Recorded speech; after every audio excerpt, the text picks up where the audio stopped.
Bonjour, aujourd'hui on va décortiquer un sujet qui touche énormément de monde, la fibrillation auriculaire, qu'on appelle aussi la FA. Alors, ce nom peut faire un peu peur, mais on va voir ensemble, très simplement, ce qui se passe quand le cœur, disons, perd un peu la boussole. Imaginez un peu la scène. Tout est calme, et puis d'un coup, sans prévenir, le cœur s'emballe. C'est un peu comme un batteur qui déciderait de partir en solo en plein milieu d'un morceau. C'est une sensation vraiment étrange, assez déstabilisante. Alors, plongeons là-dedans pour comprendre ce qui se cache vraiment derrière. Commençons par le début, la sensation. Qu'est-ce qu'on ressent concrètement? Eh bien, la toute première chose, c'est souvent cette impression de chaos dans la poitrine. Et voilà, c'est ça le premier signal d'alarme. Cette sensation de battement complètement désordonné, qu'on appelle les palpitations, c'est généralement le tout premier signe que quelque chose ne tourne pas rond dans le rythme du cœur. D'accord, donc on a cette sensation. Mais au-delà de ça, qu'est-ce qui se passe vraiment à l'intérieur du cœur? On va maintenant explorer ce qui est en fait un véritable chaos électrique. Pour bien comprendre, l'analogie de l'orchestre est parfaite.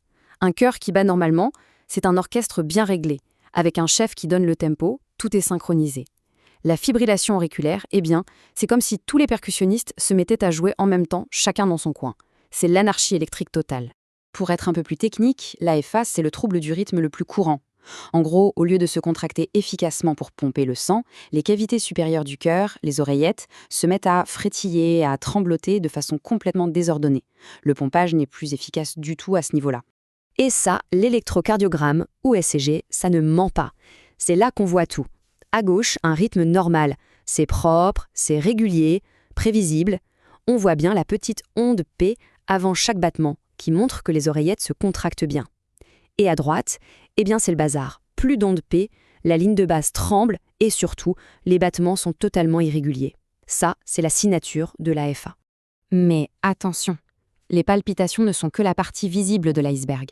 Si on prend l'AFA aussi au sérieux, c'est parce qu'il y a un danger bien plus grand, et qui lui est souvent silencieux. Et voilà le chiffre, il est brutal, mais il faut vraiment l'avoir en tête. Le fait d'avoir une fibrillation auriculaire, ça multiplie par 5 le risque de faire un accident vasculaire cérébral. 5 fois, c'est juste énorme. Alors, comment on en arrive là? En fait, le mécanisme est assez simple à comprendre. Comme les oreillettes ne font que frétiller, elles ne se vident pas correctement. Le sang va donc stagner à l'intérieur, et quand le sang stagne, il peut former des caillots. Si un de ces caillots s'échappe, il part directement dans la circulation et il peut finir sa course dans une artère du cerveau, la boucher, et là, c'est l'AVC. C'est cette chaîne d'événements qu'il faut absolument casser. Du coup, face à ce risque, une fois que le diagnostic est posé, qu'est-ce qu'on fait? Il y a 2 grandes stratégies qui s'offrent aux médecins. La grande question, c'est la suivante.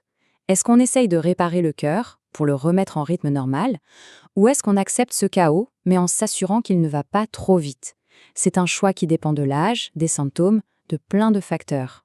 On a donc d'un côté la voie ambitieuse, le contrôle du rythme. Là, on tente le tout pour le tout. On essaye de réinitialiser le cœur, souvent chez les patients plus jeunes. Et de l'autre côté, on a l'approche plus pragmatique, le contrôle de la fréquence. On se dit, OK, l'AFA est installée, mais on va la freiner pour que le cœur ne s'épuise pas. C'est une stratégie qui marche très bien, surtout chez les personnes un peu plus âgées. Mais, et c'est un grand mais, peu importe la stratégie qu'on choisit pour le rythme, il y a un traitement qui est au-dessus de tout ça, un élément qui n'est absolument pas négociable. La priorité des priorités, l'objectif numéro 1, avant même de penser au rythme, c'est d'empêcher la formation de ce fameux caillot qui peut partir au cerveau. C'est la pierre angulaire de tout le traitement. Et pour faire ça, l'arme absolue, c'est le traitement anticoagulant. Il faut vraiment le voir comme un bouclier, le garde du corps du cerveau. C'est en quelque sorte la police d'assurance contre l'AVC. Mais attention, il faut être très clair sur leur rôle. Les anticoagulants ne vont pas calmer les palpitations, ils ne vont pas réparer le rythme du cœur. Non, leur seul et unique job, c'est de rendre le sang plus fluide, moins collant, pour qu'il ne puisse tout simplement pas fabriquer de caillots. Et c'est déjà énorme.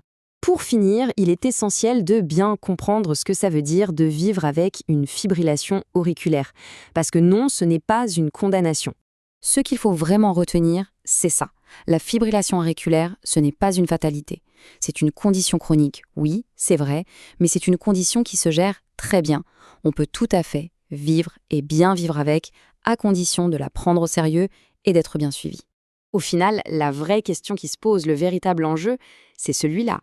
Comment est-ce qu'on adapte, comment on optimise la prise en charge pour chaque personne, au cas par cas, pour lui garantir la meilleure protection possible.